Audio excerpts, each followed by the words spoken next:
ಪಾಪ ಅವಳಿಗೆ ಗೆಳೆಯರು ಯಾರೂ ಇಲ್ಲ ಅಣ್ಣಯ್ಯ. ನಾನೇ ಅದ್ರ ಬೆಸ್ಟ್ ಫ್ರೆಂಡ್. ನನ್ನ ಬರು ಅಂತ ಬಲವಂತ ಮಾಡ್ತಿದ್ದಾಳೆ. ಪ್ಲೀಸ್ ಅಣ್ಣ, ನಾನು ಆಕೆ ಜೊತೆ ಹೋಗ್ತೀನಿ.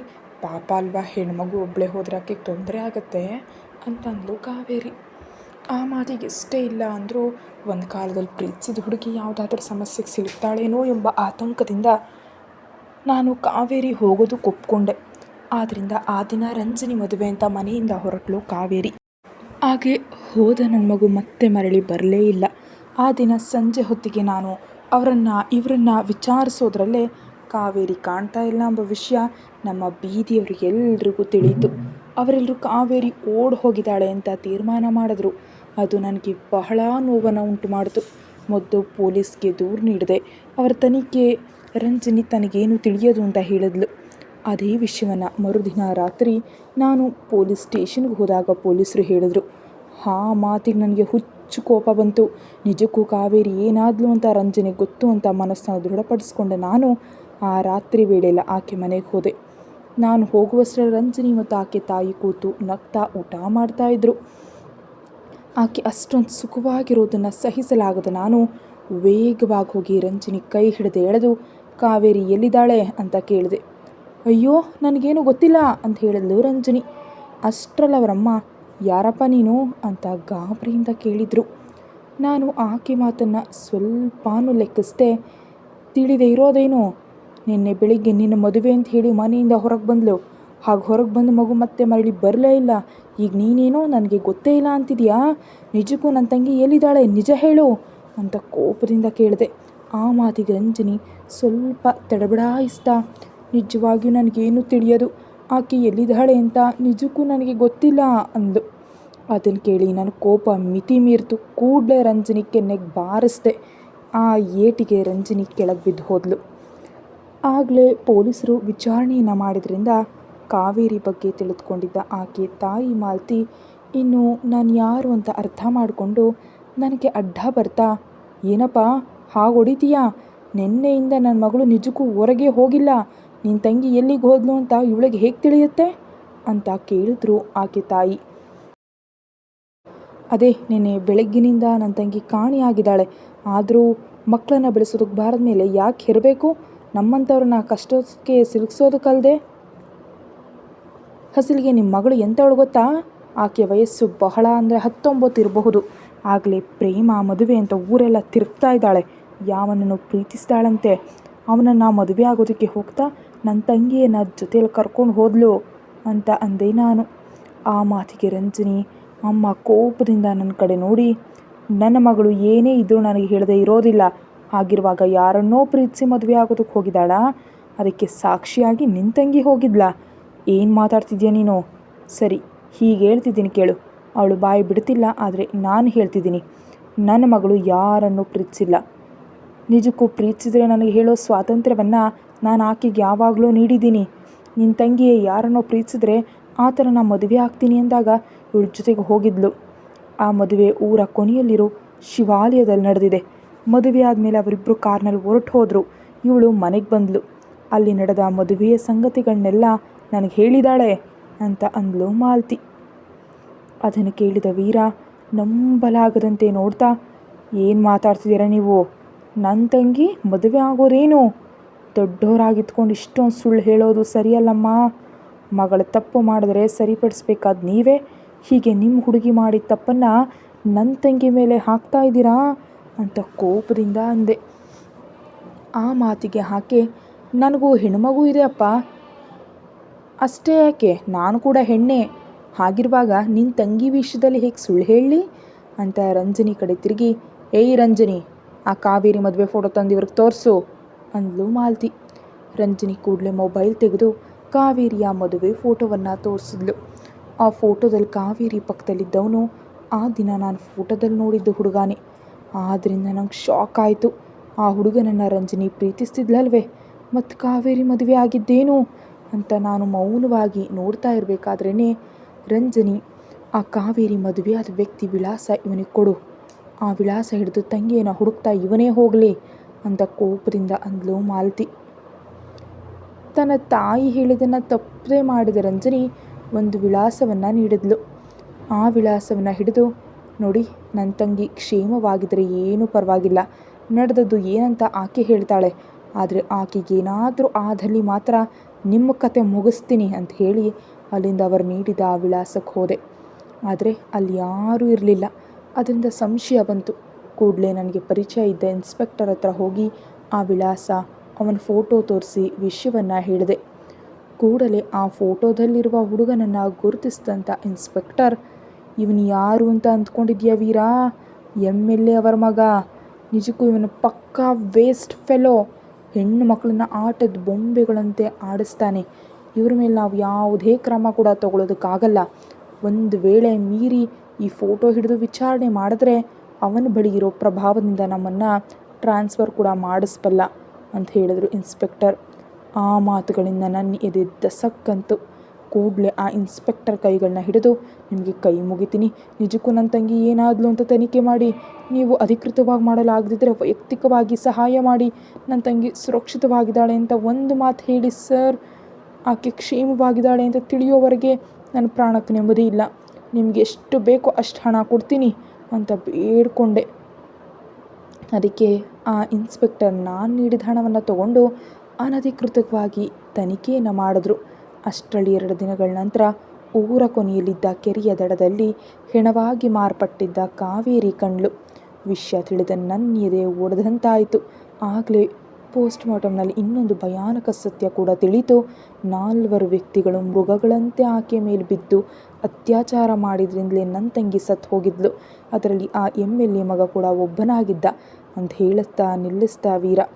ಅವನ ನೋವನ್ನು ಅರ್ಥ ಮಾಡ್ಕೊಳ್ತಾ ಸ್ವಲ್ಪ ಚೇತರಿಸ್ಕೊಳ್ಳೋದಕ್ಕೆ ಅವನಿಗೂ ಸಮಯ ನೀಡಿದ ಅನಸೂಯ ಸ್ವಲ್ಪ ಹೊತ್ತಿನ ನಂತರ, ಮತ್ತೆ ಈ ವಿಷಯ ಹೊರಗೆ ಬರದಂತೆ ಯಾಕಿದೆ ವೀರ?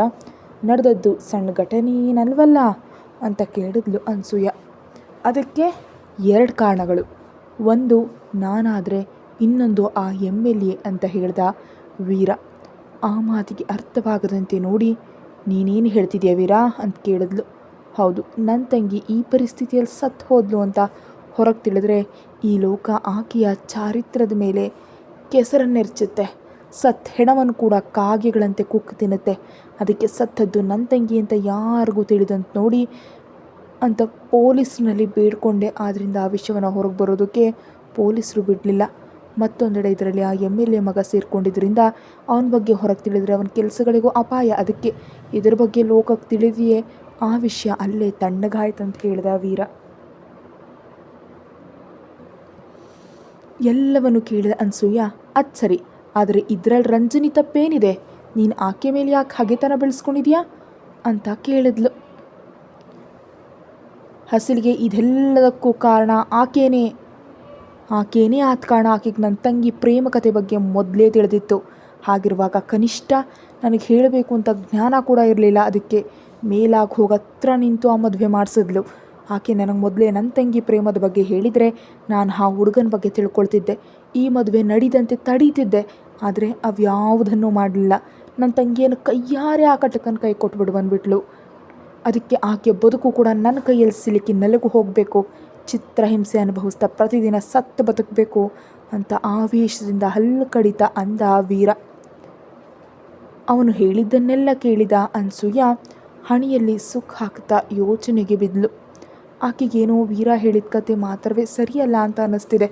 ಒಂದು ಬಾರಿ ರಂಜನಿ ಮೂಲಕ ಕೂಡ ಸತ್ಯ ತಿಳ್ಕೊಂಡ್ರೆ ಒಳ್ಳೆಯದೇನೋ ಅಂತ ಅನ್ನಿಸ್ತು. ಆದರೆ ಆ ಮಾತನ್ನು ಹೊರಗೆ ಹೇಳಿದೆ. ಐ ಆಮ್ ಸಾರಿ ವೀರ, ನಿಜವಾಗಿಯೂ ನಿನ್ನ ಹಿಂದೆ ಇಷ್ಟೊಂದು ನೋವಿದೆ ಅಂತ ನಾನು ಎಣಿಸಿರಲಿಲ್ಲ. ನೀನು ರಂಜನಿ ಮೇಲೆ ಹಾಗೆ ಬೆಳೆಸ್ಕೊಳ್ಳೋದ್ರಲ್ಲಿ ತಪ್ಪಿಲ್ಲ, ಖಂಡಿತ ಆಕೆಗೆ ಶಿಕ್ಷೆ ಆಗಲೇಬೇಕು. ಆದರೆ ನನಗೊಂದು ಅರ್ಥ ಆಗ್ತಿಲ್ಲ. ನೀನು ಹೇಳಿದ ಪ್ರಕಾರ ರಂಜನಿಯವರ ಅಮ್ಮ ನಿನ್ನ ಮೊದಲೇ ನೋಡಿದಾರಲ್ವೇ?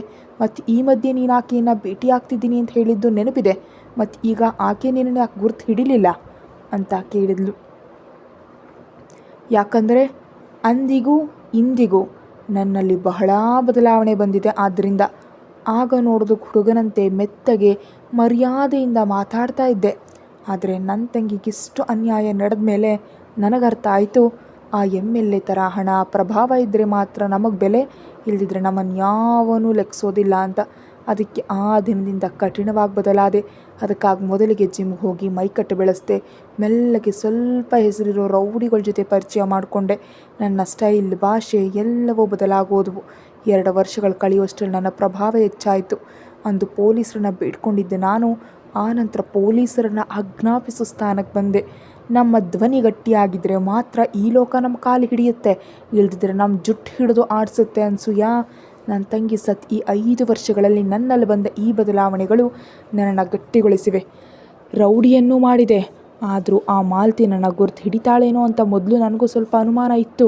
ಆ ಅನುಮಾನದಿಂದ 2-3 ಬಾರಿ ರಸ್ತೆಯಲ್ಲಿ ಆಕೆ ಕಾಣಿಸ್ಕೊಂಡು ನೋಡಿದೆ.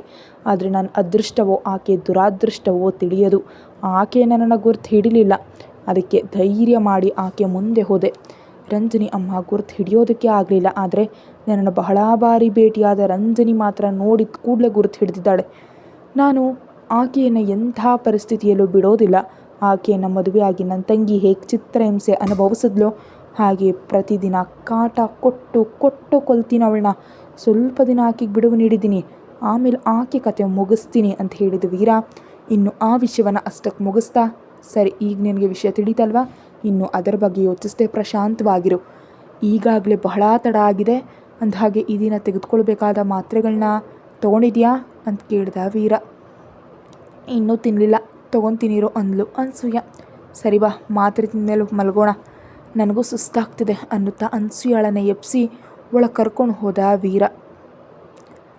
ನೀನು ಎಲ್ಲೋ ಏನೋ ತಪ್ಪಾಗಿ ತಿಳ್ಕೊಂಡಿದ್ದೀಯ ವೀರ, ಅದೇನೋ ನಾನು ತಿಳ್ಕೊಳ್ಬೇಕು ಅಂತ ಮನಸ್ಸಿನಲ್ಲೇ ಅಂದ್ಕೊಳ್ತಾ ಅವನ ಹಿಂದೆಯೇ ಹೋಗ್ತಾ ಇದ್ದಾಳೆ ಅನ್ಸೂಯ. ಮತ್ತೊಂದೆಡೆ ರಾತ್ರಿ ರುದ್ರನ್ ಜೊತೆ ಮಾತಾಡ್ತಾ ತಡವಾಗಿ ನಿದ್ದೆ ಹೋದ ರಂಜನಿ ಬೆಳಗ್ಗೆ ಯಾವಾಗಲೂ ಎದ್ಲು. ಹೇಳತ್ಲೆ ಸಮಯ ನೋಡಿ ಆಫೀಸ್ಗೆ ತಡ ಆಗುತ್ತೆ ಅಂತ ಬೇಗನೆ ರೆಡಿಯಾಗೋದಕ್ಕೆ ಶುರು ಮಾಡಿದ್ಲು ರಂಜನಿ. ಆಕೆ ಬರುವಷ್ಟರಲ್ಲಿ ಲಂಚ್ ಬಾಕ್ಸ್ ಜೊತೆ ತಯಾರಾಗಿದ್ದರು ಮಾಲತಿ. ಆ ಬಾಕ್ಸ್ ತಗೊಂಡು ಹೋಗ್ತಾ ಇದ್ರೆ, ತಿಂಡಿ ತಿಂದು ಹೋಗೇ ಅಂದ್ಲು ಮಾಲತಿ.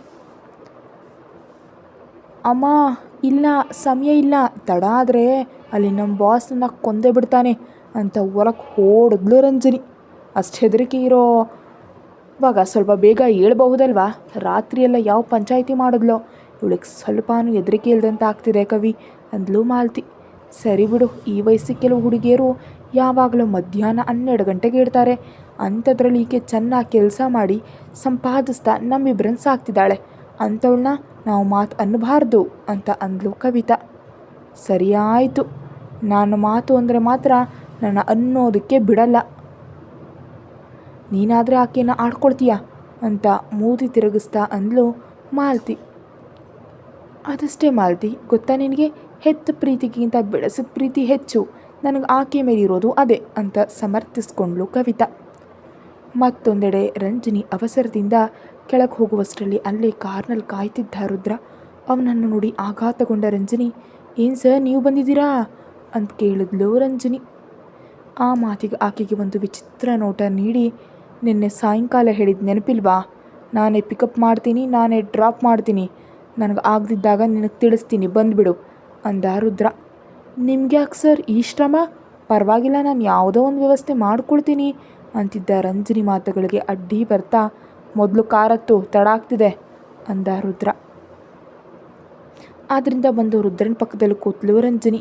ಕಾರ್ ಸ್ಟಾರ್ಟ್ ಮಾಡ್ತಾ, ಬಹುಶಃ ನಾಳೆ ಅಥವಾ ನಾಡಿದ್ದು ನಿನಗೆ ಕ್ವಾರ್ಟರ್ಸ್ ಅಲಾಟ್ ಮಾಡ್ತಾರೆ, ಅಲ್ಲಿಗೆ ಶಿಫ್ಟ್ ಆಗು ಅಂತ ಹೇಳಿದ ರುದ್ರ. ಆದರೆ ಸರ್, ಆ ಏರಿಯಾದಲ್ಲಂದರೆ ಬಾಡಿಗೆ ಅಂತ ನನ್ನ ಸಂಬಳದಲ್ಲಿ ಹೆಚ್ಚು ಹಣ ಕಟ್ಟಾಗುತ್ತೆ ಸರ್ ಅಂದ್ಲು ರಂಜನಿ. ನೀನು ಅಷ್ಟೊಂದು ಹೆದರೋ ಅಗತ್ಯ ಇಲ್ಲ, ನೀನು ನನ್ನ ಅಸಿಸ್ಟೆಂಟ್ ಆದ ಕಾರಣ ನಿನಗೆ ಹೆಚ್ಚು ರಿಯಾಯಿತಿ ಇರುತ್ತೆ, ಚಿಂತಿಸಬೇಡ ಅಂದ ರುದ್ರ. ಆ ಮಾತಿಗೆ ರಂಜನಿ ಸುಮ್ಮನಾಗಿದ್ದರಿಂದ ಸ್ವಲ್ಪ ಹೊತ್ತಿಗೆ ಆಫೀಸ್ ಮುಂದೆ ಕಾರ್ ನಿಲ್ಲಿಸ್ತಾ ರುದ್ರ. ಇಬ್ಬರು ಕಾರ್ ಹಿಡಿದು ಆಫೀಸ್ ಒಳಗೆ ಹೋಗ್ತಿದ್ರೆ ಅವರನ್ನು ವಿಚಿತ್ರವಾಗಿ ನೋಡಲು ಶುರು ಮಾಡಿದ್ರು ಸಿಬ್ಬಂದಿಗಳು. ಯಾಕಷ್ಟೊಂದು ಹಾಗೆ ನೋಡ್ತಿದ್ದಾರೆ ಅಂತ ರುದ್ರ ಮತ್ತು ರಂಜನಿ ಇಬ್ಬರಿಗೂ ಅರ್ಥ ಆಗಲಿಲ್ಲ. ರುದ್ರ ಆ ನೋಟಗಳನ್ನ ಅಷ್ಟಾಗಿ ಲೆಕ್ಕಿಸಲಿಲ್ಲ, ಆದರೆ ರಂಜನಿಗದೆಲ್ಲ ಅಸಮಾಧಾನ ತಂತು. ಅದನ್ನು ಗಮನಿಸಿದ ರುದ್ರ ಕೂಡಲೇ ತನ್ನ ಕ್ಯಾಬಿನ್ಗೆ ಹೋಗಿ ರಿಸೆಪ್ಷನ್ಗೆ ಫೋನ್ ಮಾಡಿ ರಿಸೆಪ್ಷನಿಸ್ಟ್ ಆಶಾ ನನ್ನ ಕ್ಯಾಬಿನ್ಗೆ ಬರೋದಕ್ಕೆ ಹೇಳ್ದ. 2 ನಿಮಿಷಗಳಲ್ಲಿ ಆಕೆ ಬಂದಿದ್ದರಿಂದ, ಏನಾಯಿತು, ಆಫೀಸ್ನಲ್ಲಿ ಎಲ್ಲರೂ ಕೆಲಸ ಬಿಟ್ಟು ನಮ್ಮನ್ನು ಯಾಕೆ ಅಷ್ಟು ವಿಚಿತ್ರವಾಗಿ ನೋಡ್ತಿದ್ದಾರೆ ಅಂತ ಕೇಳಿದ ರುದ್ರ. ಆ ಮಾತಿಗೆ ಸ್ವಲ್ಪ ತಡಬಡಾಯಿಸಿದ ಆಶಾ, ಸ್ವಲ್ಪ ತೊಂದರೆಗೆ ಸಿಲುಕಿ ರುದ್ರ ಮತ್ತು ರಂಜನಿ ಕಡೆ ನೋಡಿ ವಿಷಯವನ್ನು ಹೇಳಿದ್ಲು. ಅದನ್ನು ಕೇಳಿದ ರಂಜನಿ ಮತ್ತು ರುದ್ರ ಮುಖಗಳು ಬದಲಾಗಿ ಹೋದವು. ರುದ್ರ ಮತ್ತು ರಂಜನಿ ಇಬ್ಬರು ಒಟ್ಟಾಗಿ ಆಫೀಸ್ ಒಳಗೆ ಎಂಟ್ರಿ ಕೊಟ್ಟಿದ್ದರಿಂದ ಅಲ್ಲಿವರೆಗೆ ಏನೋ ಮಾತಾಡ್ಕೊಳ್ತಿದ್ದವರೆಲ್ಲ ಶಾಕಿಂಗ್ ಅವ್ರ ಕಡೆ ನೋಡ್ತಿದ್ರು. ಇದೆಲ್ಲವನ್ನು ರಂಜನಿ ಮತ್ತು ರುದ್ರ ಇಬ್ಬರೂ ಕೂಡ ಗಮನಿಸಿದ್ರು. ಇದೇ ವಿಷಯವನ್ನೇ ಅವ್ರಿಗೆ ಅರ್ಥ ಆಯಿತು, ಇಲ್ಲಿ ಏನೋ ನಡೆದಿದೆ ಅಂತ. ಹಾಗಾಗಿ ರಿಸೆಪ್ಷನಿಸ್ಟನ್ನು ಕೇಳಿ ತಿಳ್ಕೊಂಡ್ರು ಅಲ್ಲಿ ಏನು ನಡೀತು ಅಂತ.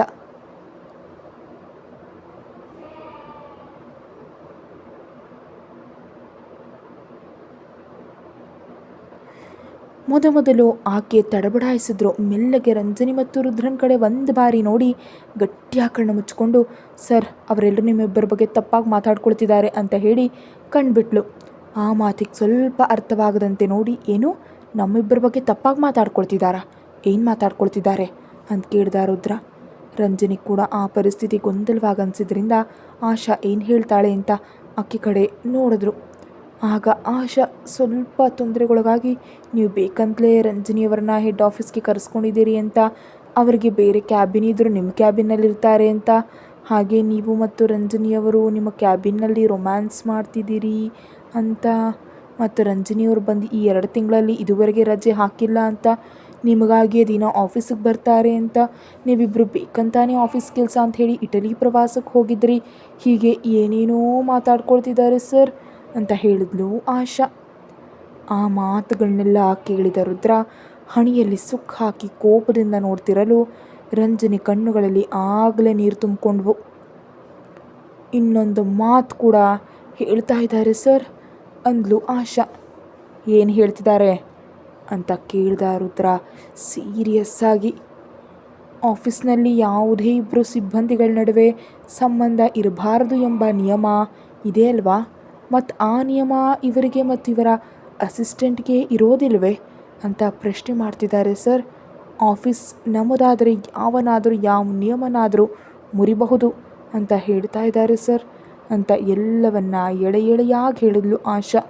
ಆ ಮಾತುಗಳನ್ನೆಲ್ಲ ಕೇಳಿದ ರುದ್ರ ಮುಷ್ಟಿ ಬಿಗಿ ಹಿಡಿದ್ರೆ ರಂಜನಿ ಅಳ್ತಾ, ನಾನು ಅಂದ್ಕೊಳ್ತಾನೆ ಇದ್ದೆ, ಈ ಮನುಷ್ಯ ಬಂದಾಗಿನಿಂದ ನನ್ನ ಬ್ಲ್ಯಾಕ್ ಮೇಲ್ ಮಾಡ್ತಲೇ ಇದ್ದಾನೆ. ಅರೆ, ನಾನು ಈ ತಿಂಗಳು ಆಫೀಸಿಗೆ ಬಂದು 3 ತಿಂಗಳು ಕೂಡ ಆಗಿಲ್ಲ, ಆಗಲೇ ಎಷ್ಟೊಂದು ನನ್ನ ಮೇಲೆ ವದಂತಿಗಳು ಹುಟ್ಟು ಹಾಕಿದ್ದಾರೆ. ಏನು, ನನಗೆ ತಿಳಿದ ಹಾಗೆ ಬಾಸ್ ಕೂಡ ಹೊರಗೆ ಯಾರ ಮುಂದೆಯೂ ನನ್ನ ಜೊತೆ ಕೆಟ್ಟದಾಗಿ ನಡೆದುಕೊಂಡಿಲ್ವೇ? ಮತ್ತು ಇವೆಲ್ಲ ಹೇಗೆ ಉಟ್ಕೊಂಡ್ವು ಅಂತ ಮರಗ್ತಾ ಇದ್ದಾಳೆ ರಂಜನಿ. ಮತ್ತೊಂದೆಡೆ ರುದ್ರ ಸ್ವಲ್ಪ ಹೊತ್ತು ಯೋಚಿಸಿ, ನಿಜಕ್ಕೂ ಈ ವದಂತಿ ಹೇಗೆ ಹರಡ್ತು ಅಂತ ಕೇಳ್ದ. ಏನೋ ಗೊತ್ತಿಲ್ಲ ಸರ್, ನಾನು ಬರೋಷ್ಟರಲ್ಲಿ ಎಲ್ಲರೂ ಈ ವಿಷಯದ ಮೇಲೆ ಮೀಟಿಂಗ್ ನಡೆಸ್ತಾ ಇದ್ರು ಅಂತ ತಲೆ ತಗ್ಸಿ ಹೇಳಿದ್ಲು ಆಶಾ. ಸರಿ, ಹೋಗಿ ಅರ್ಧ ಗಂಟೆಯಲ್ಲಿ ಎಲ್ಲರನ್ನು ಮೀಟಿಂಗ್ ಹಾಲ್ಗೆ ಬರೋದು ಮೇಲ್ ಕಳಿಸು ಅಂತ ಕೂಲಾಗಿ ಹಿಡ್ದ ರುದ್ರ. ಸರಿ ಸರ್ ಅಂತ ಹೊರಟು ಹೋದ್ಲು ಆಶಾ. ಆಕೆ ಹೋದ ಮೇಲೆ ರುದ್ರ ರಂಜನಿ ಕಡೆ ನೋಡ್ದ. ಆಕೆ ಅಳ್ತಾ, ಏನು ಸರ್ ಇದೆಲ್ಲ? ನಾನು ನನ್ನ ಕ್ಯಾಬಿನ್ನಲ್ಲಿರದೆ ನಿಮ್ಮ ಕ್ಯಾಬಿನ್ನಲ್ಲಿ ಕೂತು ಕೆಲಸ ಮಾಡಿದ್ರಿಂದಲೇ ಇದೆಲ್ಲ ನಡೆದಿದೆ. ಮತ್ತು ನಾನು ಬೇಡ ಅಂತ ಹೇಳ್ತಾ ಇದ್ದರೂ ನೀವು ಈ ದಿನ ನನ್ನ ನಿಮ್ಮ ಕಾರ್ನಲ್ಲೇ ಕರ್ಕೊಂಡು ಬಂದ್ರಿ. ಅನಾವಶ್ಯಕವಾಗಿ ಅವರು ಮಾತಾಡ್ಕೊಳ್ಳೋದಕ್ಕೆ ನೀವೇ ಅವಕಾಶ ನೀಡಿದ್ರಿ ಅಂದ್ಲು ರಂಜನಿ. ಏನೂ ತೊಂದರೆ ಇಲ್ಲ, ಸುಮ್ಮನೆ ಈಗ ನಡೆಯೋದನ್ನು ನೋಡ್ತಾ ಇರು, ಇನ್ನೇನು ಮಾತಾಡಬೇಡ ಅಂತ ಗಂಭೀರವಾಗಿ ಹೇಳ್ದ ರುದ್ರ. ರಂಜನಿ ಇಲ್ಲಿಗೆ ಬಂದ ಈ 2-3 ತಿಂಗಳಲ್ಲಿ ರುದ್ರ ಯಾವತ್ತೂ ಇಷ್ಟು ಗಂಭೀರವಾಗಿರೋದನ್ನು ಆಕೆ ನೋಡೇ ಇಲ್ಲ. ಅದಕ್ಕೆ ಸುಮ್ಮನೆ ಬಾಯಿ ಮುಚ್ಕೊಂಡ್ಲು ರಂಜನಿ. ಪರಿಸ್ಥಿತಿಯನ್ನು ಹೇಗೆ ನಿಭಾಯಿಸಬೇಕು ಅಂತ ಯೋಚಿಸ್ತಾ ಇದ್ದಾನೆ ರುದ್ರ. ಅಷ್ಟರಲ್ಲಿ ಇನ್ನೊಂದು ಅರ್ಧ ಗಂಟೆಯಲ್ಲಿ ಮೀಟಿಂಗ್ ಅಂತ ರಂಜನಿಗೂ ಮೇಲ್ ಬಂತು. ಅದೇ ಮೇಲ್ ಆಫೀಸ್ ಸ್ಟಾಫ್ ಎಲ್ರಿಗೂ ಬಂತು. ಇದ್ದಕ್ಕಿದ್ದಂತೆ ಈ ಮೇಲ್ ಏನಂತ ಎಲ್ಲರೂ ಶಾಕ್ ಆಗಿ ಕೆಲಸ ನಿಲ್ಲಿಸಿ ಚರ್ಚೆ ಮಾಡೋದಕ್ಕೆ ಶುರು ಮಾಡಿದ್ರು. ಮತ್ತೊಂದೆಡೆ ಯಾವಾಗ ಮೌನಿತಾಗೆ ಪ್ರಜ್ಞೆ ಬರುತ್ತೆ ಎಂದು ಆಸ್ಪತ್ರೆಯಲ್ಲೇ ಕಾಯ್ತಿದ್ದಾಳೆ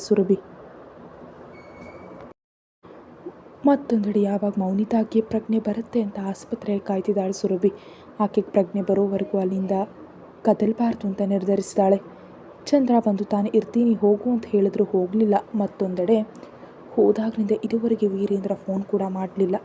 ಅದು ಆಕೆಗೆ ಸ್ವಲ್ಪ ಕೋಪ ತರಿಸ್ತು. ಆದರೆ ಆತನನ್ನು ತನ್ನ ತಂದೆ ಅವಮಾನಿಸಿದ ನೆನಪಾಗಿ ಅದಕ್ಕೆ ಬಾವ ಫೋನ್ ಮಾಡಲಿಲ್ವೇನೋ ಅಂತ ಸಮಾಧಾನ ಪಟ್ಕೊಂಡ್ಳು. ಇನ್ನು ವಿರಾಜ್ ಸಂಗತಿ ಹೇಳಲೇಬೇಕಾಗಿಲ್ಲ. ಗೋವಾಕ್ಕೆ ಹೋದವನು ಮರಳಿ ಬಂದಿದ್ದಾನೋ ಇಲ್ಲವೋ ಎಂಬುದು ಯಾರಿಗೂ ಗೊತ್ತಿಲ್ಲ. ಇನ್ನು ವಿರಾಜ್ ಬಗ್ಗೆ ಎಲ್ರಿಗೂ ಗೊತ್ತಿರೋದೆ. ಸುಮ್ಮನೆ ತಂದೆ ಫೋನ್ ಮಾಡ್ತಿದ್ದಾರೆ ಎಂಬ ಕಿರಿಕಿರಿಯಿಂದ ಫೋನನ್ನು ಸ್ವಿಚ್ ಆಫ್ ಮಾಡಿಟ್ಕೊಂಡಿದ್ದಾನೆ ವಿರಾಜ್. ಆ ಮರುದಿನ ಮಧ್ಯಾಹ್ನವಾಗ್ತಾ ಇದ್ದಂತೆ ತನ್ನ ತಂದೆಯನ್ನು ಮತ್ತು ತಾತನನ್ನು ವೀಲ್ಚೇರ್ನಲ್ಲಿ ಕರ್ಕೊಂಡು ಆಸ್ಪತ್ರೆಗೆ ಬಂದ ವೀರೇಂದ್ರ. ಅವರನ್ನು ನಿಜಕ್ಕೂ ನಿರೀಕ್ಷಿಸಿರದ ಚಂದ್ರ ಅಲ್ಲಿಗೆ ಹಠಾತ್ತಾಗಿ ಬಂದು ಅವರನ್ನು ನೋಡಿ ಶಾಕ್ ಆದ. ಇನ್ನು ಚಿಕ್ಕಂದಿನಲ್ಲಿ ಅವರನ್ನು ನೋಡಿದ್ದ ಸುರುವಿಗೆ ಅವರು ಯಾರು ಅಂತ ತಿಳಿದೆ ಗೊಂದಲದಿಂದ ನೋಡಿದ್ಲು. ಆದರೆ ಅವರ ಜೊತೆ ವೀರೇಂದ್ರ ಇದ್ದಿದ್ದರಿಂದ ಅವರನ್ನು ಗುರುತಿಸಲು ಪ್ರಯತ್ನಿಸಿದ್ಲು. ಅಷ್ಟರಲ್ಲಿ ಆಘಾತದಿಂದ ಚೇತರಿಸಿಕೊಂಡ ಚಂದ್ರ ನಗ್ತಾ ಹೋಗಿ ಮಾವನವರ ಪಾದಗಳಿಗೆ ನಮಸ್ಕಾರ ಮಾಡ್ದ. ಆ ನಂತರ ಈಶ್ವರನನ್ನು ಮಾತನಾಡಿಸ್ದ. ಅದಕ್ಕೆ ಅವರಿಬ್ಬರು ಚಂದ್ರನ ಜೊತೆ ಮಾಮೂಲಿಯಾಗಿ ಮಾತಾಡಿದ್ರು.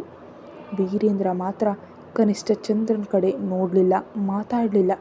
ನೇರವಾಗಿ ಸುರಭಿ ಹತ್ರ ಹೋಗಿ ಏನಾದರೂ ತಿಂದ್ಯಾ ಅಂತ ಕೇಳಿದ ವೀರೇಂದ್ರ. ತಿಂದಿದ್ದೀನಿ ಬಾವ, ನಾನು ಓಕೆ. ಆದರೆ ಅಮ್ಮನಿಗೆ ಬೇಗ ಪ್ರಜ್ಞೆ ಬಂದರೆ ಸಾಕು ಅಂದ್ಲು ಸುರಭಿ. ಅತ್ತೆಗೆ ಏನೂ ಆಗಲ್ಲ, ಈಗಾಗಲೇ ನಾನು ಡಾಕ್ಟರ್ ಜೊತೆ ಮಾತಾಡಿದ್ದೀನಿ, ಏನು ಸಮಸ್ಯೆ ಇರಲ್ಲ ಬಿಡು ಅಂತ ಸಣ್ಣ ನಗೆಯೊಂದಿಗೆ ಅಂದ ವೀರೇಂದ್ರ. ಆ ಮಾತಿಗೆ ಸೆಳೆದು ಹಾಕಿ ನಕ್ಕ ಸುರಭಿ ಆದ ತಕ್ಷಣ ಗಂಭೀರವಾಗಿ ನೋಡ್ತಾ, ನೀನೇನು ನೆನೆ ಹೋದಾಗಿಂದ ನನಗೆ ನಿಜಕ್ಕೂ ಒಂದೇ ಒಂದು ಫೋನ್ ಕೂಡ ಮಾಡಲಿಲ್ಲ ಅಂತ ಗದರಿಸಿ ಕೇಳಿದ್ಲು. ಅರೆ, ಸಡನ್ನಾಗಿ ಎಲ್ಲಿದ್ದಲ್ಲಿ ಅಲ್ಲೇ ಬಿಟ್ಟು ನನ್ನ ಜೊತೆ ಬಂದೆ, ಹೋಗಿ ಎಲ್ಲವನ್ನ ಸರಿ ಮಾಡ್ಕೊಳ್ಬೇಕಲ್ವಾ? ಆಮೇಲೆ ಈಗೋ ನಿಮ್ಮ ಮಾವಯ್ಯ ಮತ್ತು ತಾತನನ್ನು ಕರ್ಕೊಂಡು ಇಲ್ಲಿಗೆ ಬಂದೆ ಅಂದ ವೀರೇಂದ್ರ. ಈ ಎಲ್ಲ ಕೆಲಸಗಳ ಮಧ್ಯೆ ನನ್ನ ಜೊತೆ ಫೋನ್ ಮಾಡಿ ಮಾತಾಡೋದಕ್ಕೆ 2 ನಿಮಿಷ ಇರಲಿಲ್ವಾ ಬಾವ ಅಂತ ಕೇಳಿದ್ಲು ಸುರಭಿ. ನಿನಗೆ ಫೋನ್ ಮಾಡಿದ್ರೆ 2 ನಿಮಿಷ ಎಲ್ಲಿ ಸಾಲುತ್ತೆ ಸುರಭಿ? ಹಾಗೆ ಮಾತಾಡಿದ್ರೆ ನಿಜಕ್ಕೂ ಮಾತನಾಡಿದ ಹಾಗೆ ಇರುತ್ತಾ? ಕನಿಷ್ಠ 1 ಗಂಟೆ ಆದರೂ ಮಾತಾಡಬೇಕು ಅಂತ ಸರಸವಾಡುತ್ತಾ ಅಂದ ವೀರೇಂದ್ರ. ಅವ್ರು ಹಾಗೆ ಮಾತಾಡ್ಕೊಳ್ತಿದ್ರೆ ಚಂದ್ರನಿಗೆ ಅಲ್ಲಿ ಉರಿತಾ ಇದೆ. ಈಶ್ವರನಿಗೆ ಮತ್ತು ಅವನ ತಂದೆಗೆ ಮಾತ್ರ ಸಂತೋಷ ಅನ್ನಿಸ್ತು. ಸರಿ, ನಿನ್ನ ಮುಖ ನೋಡ್ತಿದ್ರೆ ಬಹಳ ಸುಸ್ತಾದಂತ ಕಾಣ್ತಿದೆ, ಬಾ ಕಾಫಿ ಕುಡ್ಕೊಂಡು ಬರೋಣ ಅಂತ ಅಂದ ವೀರೇಂದ್ರ. ಇಲ್ಲ ಬಿಡು ಬಾಬಾ, ಅಮ್ಮನಿಗೆ ಈ ಹೊತ್ತಿಗೆ ಪ್ರಜ್ಞೆ ಬರುತ್ತೆ ಅಂತ ಡಾಕ್ಟರ್ ಹೇಳಿದ್ದಾರೆ. ಆಕೆ ಎದ್ದರೆ ನನ್ನನ್ನು ಕೇಳ್ತಾರೆ, ನಾನು ಇಲ್ಲೇ ಇರ್ತೀನಿ ಅಂತಂದ್ಲು ಸುರಭಿ. ಸರಿ, ನಿನ್ನಿಷ್ಟ, ಇಲ್ಲೇ ಇರೋಣ ಅಂತ ಡ್ರೈವರ್ಗೆ ಫೋನ್ ಮಾಡಿ ಕಾಫಿ ಮತ್ತು ತಿಂಡಿ ತರಿಸ್ದ ವೀರೇಂದ್ರ. ತನ್ನ ಮೊಮ್ಮಗ ಮತ್ತು ಮೊಮ್ಮಗಳು ಅಷ್ಟು ಹತ್ತಿರವಾಗಿರೋದು, ಹಾಗೆ ಪ್ರೀತಿಯಿಂದ ಇರೋದಕ್ಕಿಂತ ಆ ಹಿರಿಯರಿಗೆ ಇನ್ನೇನು ಬೇಕೋ? ಆಗಲೇ ಅವರ ಮನಸ್ಸಿನಲ್ಲಿ ಅವರಿಬ್ಬರಿಗೂ ಮದುವೆ ಮಾಡಬೇಕಂತ ನಿರ್ಧರಿಸಿದ್ರು ಮೌನಿತಾಳ ತಂದೆ. ಇನ್ನು ಈಶ್ವರನ ವಿಷಯಕ್ಕೆ ಬಂದರೆ, ಇವನು ಈ ಹುಡುಗಿ ಜೊತೆ ಇಷ್ಟು ಹತ್ತಿರವಾಗಿದ್ದಾನೆ. ಇದಕ್ಕಿಂತ ಮೊದಲು ಲಾವಣ್ಯ ಎಂಬ ಹುಡುಗಿಯನ್ನು ಪ್ರೀತಿಸಿದ. ನಿಜಕ್ಕೂ ಇವನು ಏನು ಮಾಡಿದ್ದಾನೆ? ಇವನ ಯೋಜನೆಗಳು ಮತ್ತು ಆಲೋಚನೆಗಳು ನನಗೆ ಯಾವತ್ತಿಗೂ ಅರ್ಥ ಆಗೋದಿಲ್ಲ. ಇವನು ಚಂದ್ರನಿಗಿಂತ ದೊಡ್ಡ ಅಪಾಯಕಾರಿ ವ್ಯಕ್ತಿ ಅಂತ ಅಂದ್ಕೊಂಡ. ಅಷ್ಟರಲ್ಲಿ ನರ್ಸ್ ಬಂದು, ಮೌನಿತಾ ಮೇಡಮ್ಗೆ ಪ್ರಜ್ಞೆ ಬಂದಿದೆ, ಸೊ ಯಾರಾದರೂ ಒಬ್ಬರು ಹೋಗಿ ನೋಡಿ ಬನ್ನಿ ಅಂತ ಹೇಳಿದರು. ಅದಕ್ಕೆ ಚಂದ್ರ ಹೋಗ್ತಿದ್ರೆ, ನಿಲ್ಲಿ ಮಾವಯ್ಯ, ಮೊದಲು ಸುರಭಿ ಹೋಗಿ ನೋಡಿ ಬರುತ್ತೆ, ಆಕೆ ಹತ್ಯೆ ಬಗ್ಗೆ ಬಹಳ ಆತಂಕದಲ್ಲಿದ್ದಾಳೆ ಅಂತ ಅವರನ್ನು ತಡೆದು ನಿಲ್ಲಿಸ್ದ ವೀರೇಂದ್ರ. ಅದು ಸ್ವಲ್ಪನೂ ಇಷ್ಟವಾಗದ ಚಂದ್ರ ಏನೋ ಹೇಳೋದಕ್ಕೆ ಹೋಗ್ತಿದ್ದಾಗ ಆ ಗ್ಯಾಪ್ನಲ್ಲಿ ಸುರಭಿ ಅವಸರವಾಗಿ ತಾಯಿ ಹತ್ರ ಓಡ್ ಹೋದ್ಲು. ರೂಮ್ನಲ್ಲಿ ಆಗಲೇ ಪ್ರಜ್ಞೆ ಬಂದಿದ್ದ ಮೌನಿತಾ ಮಗಳನ್ನು ನೋಡಿ ಸಣ್ಣ ನಗೆ ನೀಡಿದ್ಲು. ಅಮ್ಮ, ಈಗ ಹೇಗಿದೆ? ನೋವಾಗ್ತಿದ್ಯಾ ಅಂತ ಪುಟ್ಟ ಮಗುವಿನಂತೆ ಕೇಳಿದ್ಲು ಸುರಭಿ.